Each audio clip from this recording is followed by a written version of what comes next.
Hey guys, welcome back. I'm just gonna dive right into it. To say that October is one of the best times of year would be a major understatement. The spooky season is one of my favorite times of year, to be honest. I mean, think about it. There's food, festivities, and food. In all seriousness, it's a fun and happy time for all ages to come together and celebrate this fun time of year. And if you're asking yourself, what the hell is this dude talking about, then don't worry, I'll slide back on track. In today's video, we'll be focusing on just that, in the form of introducing a few lines of Fakemon for Faketober, Apoctober, is it Spooktober? Whatever you want to call it. I'm really excited to do this challenge. Last year, I didn't exactly get to participate, mostly because I didn't have an iPad at the time, and nevertheless, it's time for some spooky Fakemon. Now, obviously, when you think about a Fakemon based on the spooky season, you're probably going to have at least one treat or candy-based Fakemon, right? This was actually one of the newest ones that I created, and it was given to me by a classmate in school.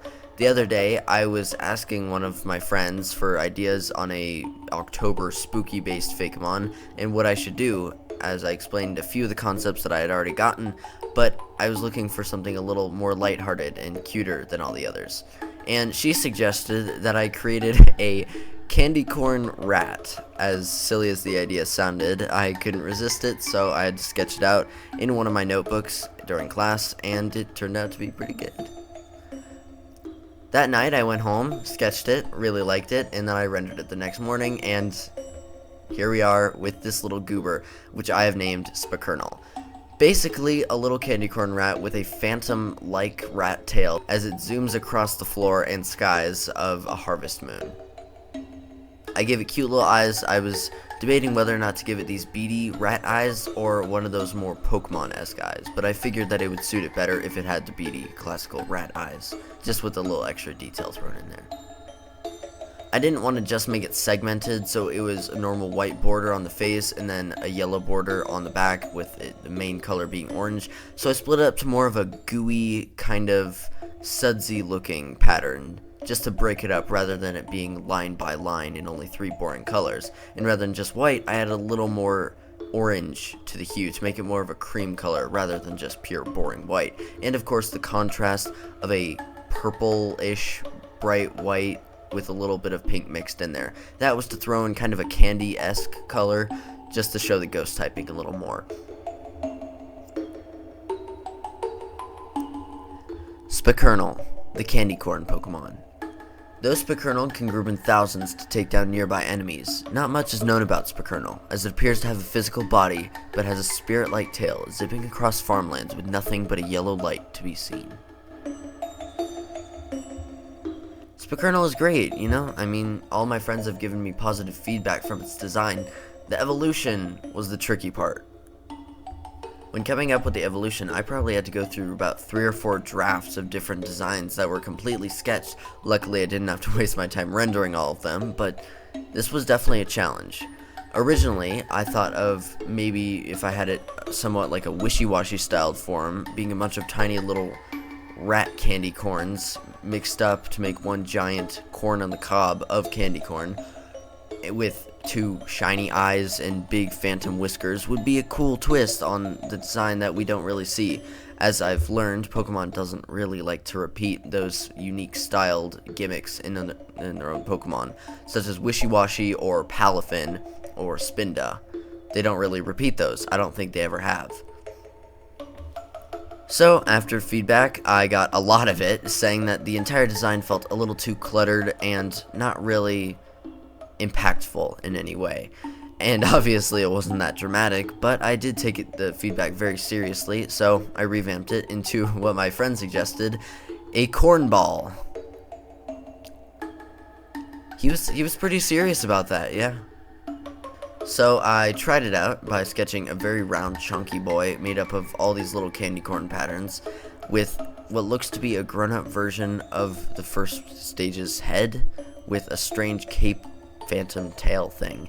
I was kind of happy with this design. I was fine with it, nothing really crazy. I asked for feedback, and a lot of people said that it just didn't feel right. Not that it was too cluttered, it just didn't seem like the evolution that we need. If you know what I mean. If that doesn't sound stupid. Does that sound stupid? Let me know. Third draft was easier than expected because all I really did was just make a chonky boy, but like more.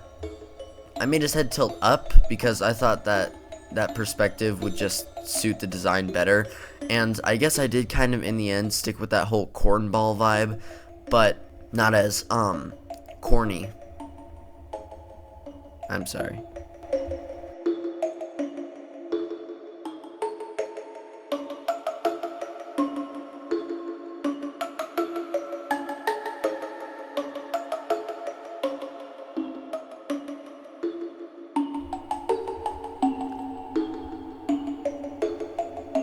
Phantaffy, the Candy King Pokemon.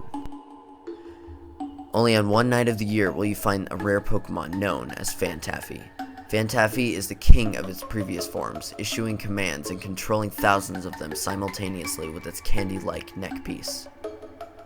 Legend says that some children will follow its sweet scent, only to disappear the next morning.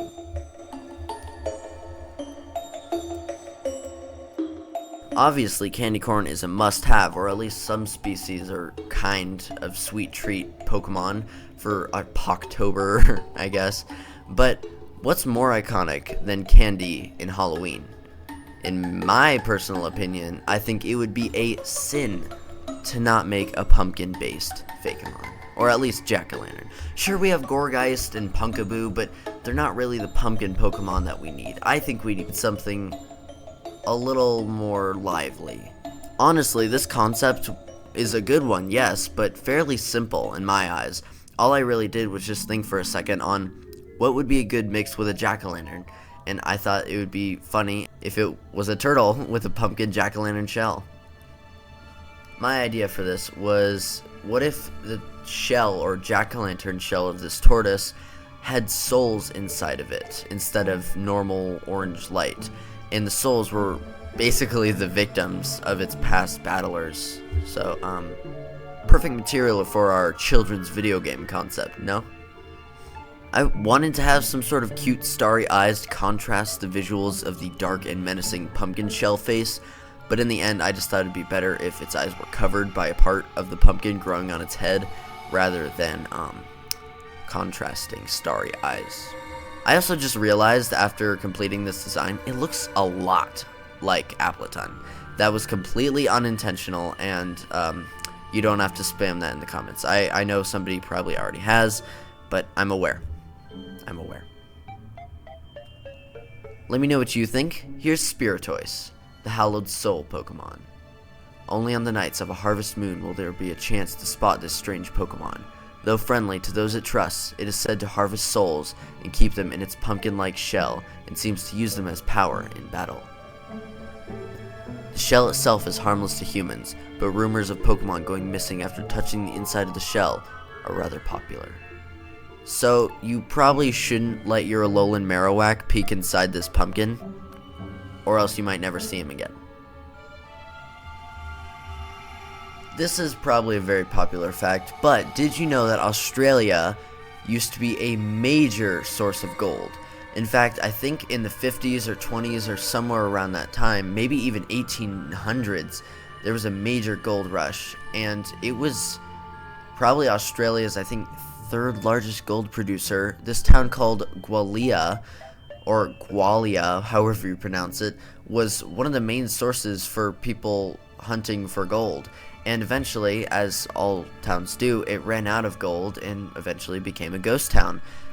Later, this man named Peter Lalor, or Lawler, is credited to helping revive the gold industry by reviving this ghost town. And eventually, well, as everyone does, he sadly passed away. And one thing notable about this man is that he only had one arm. I think he got it shot off the shoulder a while ago, but needless to say, this guy was a fairly important person in Aussie culture and ancient civilization. Now, why am I bringing some old guy from the 1950s up, or 1800s?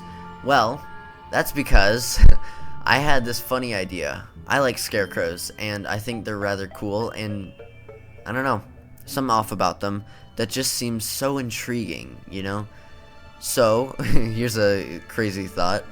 What if there was the soul of this guy who guards an ancient gold rush ghost town, and his spirit is like a gold scarecrow thing? So what I did with this was it's basically a scarecrow that is being possessed by the soul of a guy who helped revive this now ghost town, gold rush ghost town. Man, that's hard to say. And basically, instead of a purple or even blue looking phantom limb, he would have a sort of gold looking phantom limb to showcase the more prospector vibes that I was going for. So a prospector soul possessed scarecrow ghost. That sounds like a Pokemon to me. Obviously, after goofing around with the candy corn rat and the pumpkin tortoise, I'm gonna have something serious like this. So this was a perfect opportunity in my eyes to have something unique and complicated, complex, and overall a believable Fakemon.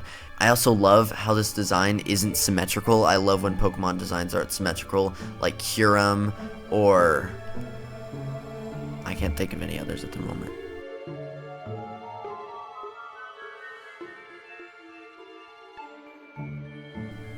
Spectraurum, the Gold Rush Pokemon.